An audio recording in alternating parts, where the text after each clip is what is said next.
Olá, tudo bem? Olha, quase todas as famílias do mundo serão afetadas de alguma maneira pelo câncer. O assunto é saúde de hoje, fala sobre o tema. Nosso convidado é o médico oncologista, o Dr. Bruno Azevedo. Obrigada pela entrevista, Dr. Bruno. Obrigado a vocês pela oportunidade. Dr. Bruno, o que explica esse aumento grande aí no número de casos de câncer? Basicamente, a gente tem alguns fatores que influem nisso. O primeiro deles é a gente ter mais diagnóstico hoje do que a gente fazia antigamente. E isso, essa quantidade de novos diagnósticos comparado com o que havia antigamente é basicamente, em teoria, um maior acesso a métodos de diagnóstico ou a serviço onde atende especificamente esses pacientes e consegue definir que esses pacientes têm câncer. Então, eu acredito que, nesse sentido, a gente tem um aumento combinado pelo maior número de diagnósticos que a gente está fazendo, como eu acabei de comentar, e a população está ficando mais velha e exposta durante um período maior ao longo da vida a fatores que acabam desencadeando câncer. Então, nesse sentido, a gente acaba tendo um somatório. A gente faz mais diagnóstico do que fazia antigamente e a gente tem uma população mais sujeita a desenvolvendo uma maior taxa de números de tipos e número de câncer ao longo da vida. Então, quer dizer, como a população está envelhecendo, né, está vivendo até mais, o câncer pode aparecer com maior frequência, é isso? Sem dúvida nenhuma. E para te dar um exemplo bem prático, a gente tem um trabalho americano que ele é clássico, que ele mostra que a partir dos 80 anos, após 80 anos, os óbitos em homens, pós 80 anos, esses homens quando foram submetidos a uma avaliação das próstatas desses homens após os 80 anos, a gente observou que em 100% dos casos havia algum foco de célula tumoral nessa próstata. Mas o que isso significa? Que todo mundo vai ter câncer de próstata? Não, o que a gente observa é que a partir de uma certa idade, em algum momento a gente vai ter isso, pelo menos que contido lá, mas presente naquele órgão. Nesse caso, dando como exemplo a próstata. Mas isso mostra o quê? Que o processo de envelhecimento ele traz junto uma exposição maior a fator de risco e o próprio envelhecimento da célula predispõe à formação de célula tumoral. E há como evitar? Mas isso a gente tem que pensar quando Cada a gente fala. caso, né? Isso. Isso vai depender muito de que tipo de tumor que a gente esteja tratando. Obviamente que vai existir uma circunstância que ela é geral, algumas medidas que são gerais, obviamente, que um exemplo prático é a gente dizer que a pessoa deve se alimentar melhor, aí a gente vai entrar numa discussão o que é se alimentar melhor, a gente vai entrar numa discussão que a pessoa tem que praticar atividades físicas, abandonar algumas formas de hábito que são ruins para a nossa saúde. Então, assim, existe um conjunto de medidas que, de forma geral, elas se aplicam a todas as formas de neoplasia. Agora, efetivamente, o que a gente tem hoje como medida de prevenção ao câncer são medidas de intervenção para a gente tentar prevenir efetivamente isso. Vamos definir uma coisa. Quando a gente faz uma mamografia de uma mulher, o nosso objetivo é achar uma célula tumoral, achar algum tumor numa fase muito inicial. Então, quando a gente fala de prevenção em câncer de mama, o termo ele tem que tomar um cuidado, porque eu não estou prevenindo, eu estou achando uma lesão na sua forma inicial. Então, por isso a importância de fazer o exame. É identificar, no primeiro sinal de que haja uma doença, a gente identificar esse caso. Por exemplo, quando a gente fala de vacinar uma adolescente ou um adolescente contra o HPV, por exemplo, aí é uma medida efetiva de prevenção. Por quê? Quando eu faço a vacinação, eu estou prevenindo, um exemplo no caso do HPV, eu estou prevenindo contra um vírus que a gente já sabe, está bem definido, que leva ao surgimento de câncer do colo do útero, câncer de pênis em homens, câncer de garganta, em algumas das suas formas. Então, eu estou tendo uma medida ativa que é realmente para prevenir. Porque na grande maioria das outras circunstâncias, a gente não tem essa medida de uma forma tão efetiva. O que a gente tem é acesso a exames que vão me possibilitar localizar ou descobrir a doença numa fase inicial. E até pouco tempo atrás, o diagnóstico de câncer era quase uma sentença de morte, né? Sempre foi muito estigmatizada essa doença. Como é hoje, doutor? Qual é a realidade hoje? Não, a gente tem que acabar com isso é um tabu. E a gente pode falar câncer, que isso não pega, isso não passa, e a gente tem que estar acessível, a gente tem que colocar à disposição de todo mundo o acesso ao tratamento justamente para acabar com esse estigma. O que diferencia um tratamento do outro é basicamente que tipo de câncer que a pessoa tem. Então, essa ideia de que todas as doenças são tratadas da mesma forma e que evoluem da mesma forma, ela está errada. Obviamente que, de forma geral, quanto mais precoce se inicia o tratamento, maior é a chance de cura, maior é a taxa de cura nesses pacientes. Mas hoje, no nosso dia a dia, mesmo doenças que antigamente eram realmente sentença, hoje os resultados são muito bons e muito promissores no tratamento de pacientes, mesmo com doença avançada. Então, esse estigma Não condiz com a realidade não, hoje. Sem dúvida nenhuma. Uhum. Nas mulheres, doutor, que tipo de câncer é mais comum? Disparado. É que assim, a gente tem que fazer uma primeira distinção, que assim, o câncer mais comum no mundo, seja no Brasil ou em qualquer parte do globo, é câncer de pele. Câncer de pele. Câncer de pele. Isso, mas ele é comum aos homens também. Então, quando a gente pega os homens, as mulheres, de uma forma geral, câncer de pele. Mas quando a gente separa, a gente tira o câncer de pele dessa estatística, o câncer mais comum das mulheres é câncer de mama. Então, e ele vem muito à frente das outras formas de neoplasia. Então, quando a gente fala de mulher, à exceção de câncer de pele, é câncer de mama que a gente tem que estar, vamos colocar, mais atento do que em relação a outros sítios, outros locais. E o tratamento do câncer de mama?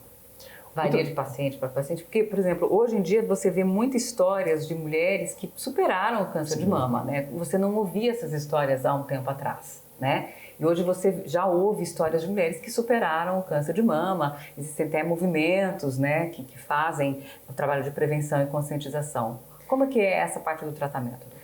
Você sabe que a partir de 2004 para 2006, a gente percebe uma grande diferença no tratamento do câncer de mama a partir do surgimento de alguns protocolos de tratamento e basicamente o surgimento de esquemas novos de quimioterapia. Mas, quando a gente vai separar o tratamento do câncer de mama, a gente tem que separar o tratamento na seguinte fase: doença muito precoce ou doença avançada. Doença avançada é aquela doença que não está mais localizada na mama, onde a gente vai ter como a base desse tratamento quimioterapia. Quando a gente fala daí de quimioterapia, o que é quimioterapia para a pessoa em casa entender? É medicação. Ela pode ser medicação via oral, ela pode ser medicação endovenosa, ela pode ser medicação embaixo da pele. Então, a forma de quimioterapia é a gente tratar um paciente com medicação. Então, esse paciente com uma doença avançada, essa paciente com câncer de mama avançado, o tratamento é basicamente com quimioterápico, com droga, com medicação. Quando a gente fala das doenças iniciais, a gente aí entra com cirurgia e com radioterapia em algumas circunstâncias. Então, basicamente, o tratamento do câncer de mama, ele fica baseado, ele se estrutura em cima de 3 formas de tratamento: cirurgia, radioterapia ou quimioterapia. Nem toda mulher tem que fazer quimioterapia, nem toda mulher tem que fazer radioterapia. Na grande maioria das vezes, o tratamento ele se inicia por cirurgia e aí a gente avalia no pós-operatório se há necessidade de eu complementar o tratamento com radioterapia ou com quimioterapia ou ambas as coisas. E do que depende essa avaliação? Se o tratamento, se a paciente que fez a cirurgia vai para quimioterapia, vai para radioterapia ou não precisa? Do que depende essa avaliação? Essa pergunta é excelente porque é muito frequente a gente estar no consultório e a gente dá o diagnóstico do câncer de mama, a paciente quer saber quando vai começar quimioterapia. E muitas das vezes a gente não tem essa resposta nesse momento justamente por isso, porque a paciente vai para a cirurgia e nós vamos responder isso após a cirurgia. Quando a gente recebe o laudo da cirurgia, porque tudo que a gente opera vai para uma nova análise. Então eu tenho uma biópsia antes, eu tenho um material de antes me confirmando que aquilo é um câncer. Então a gente propõe para essa paciente, por exemplo, qualquer forma de cirurgia que seja, que a gente julgue que seja adequado para ela. Quando a gente recebe esse material analisado pelo patologista, ele me dá algumas respostas, ele me responde algumas questões. Uma delas é o tamanho do tumor, uma delas é se esse tumor chegou a tocar os vasos sanguíneos da mama e, muito importante, ele me responde se os linfonodos da axila estão vamos colocar assim, contaminados pelas células tumorais ou não. Esse ponto ele é um divisor de águas em relação a gente indicar a quimioterapia ou não. Porque quando a gente entende que eu tenho um linfonodo da axila contaminado, a gente entende que eu tenho um risco maior dessa doença se disseminar. Então aí já é uma indicação formal da gente fazer quimioterapia. Mas e se eu não tenho um linfonodo, por exemplo, comprometido, será que eu tenho que não fazer quimio? Será que a paciente está... Aí vai depender do tamanho do nódulo, também vai depender dessa invasão vascular que a gente tem ali. Então essas são respostas que o patologista me dá e essas variáveis me diz se a gente faz radioterapia, se a gente faz quimioterapia ou se exclusivamente com a cirurgia estaria bem resolvido. E para se falar em cura, nesse caso de câncer de mama, existe um tempo, né? Existe. Como esse tempo? Como é que é avaliado esse tempo, doutor? Você sabe que basicamente o segmento da paciente ao longo do primeiro ano de tratamento, a gente reavalia essa paciente a cada 4 ou 6 meses. E quem que determinou esse tempo? Quem que definiu isso? São trabalhos que mostram para a gente que se eu tiver um intervalo maior do que 6 meses nessa primeira avaliação ao longo do primeiro ano, e eventualmente eu posso estar deixando passar algum novo sinal de que a doença voltou. Por que isso? Porque a gente sabe que ao longo dos 2 primeiros anos é a chance maior da doença voltar. É o risco maior. Então, nesses primeiros 2 anos, o nosso segmento, o nosso acompanhamento da paciente vai ser a cada 4 meses ou 6 meses. Com um porém, se essa paciente que eu operei, ela tem que fazer quimioterapia, esses intervalos são mais curtos justamente pela necessidade da quimioterapia, que às vezes o intervalo é a cada 3 semanas, a cada 4 semanas, então essa visita ela é mais frequente. Mas colocado isso, ela tratou, agora só vai acompanhar. 4 a 6 meses a gente tem reavaliação com exames de imagem e com exames de sangue e, obviamente, com o exame físico dessa paciente. E o câncer de colo de útero, doutor? É mais ou menos a mesma previsão? Porque o câncer de colo de útero, muitas mulheres acabam tirando o útero, né? É usual isso sempre? É o que acontece quando a mulher já tem esse diagnóstico? Essa é uma questão importantíssima, porque quando a gente se tratando de Brasil, por exemplo, a gente observa que o país tem uma diferença.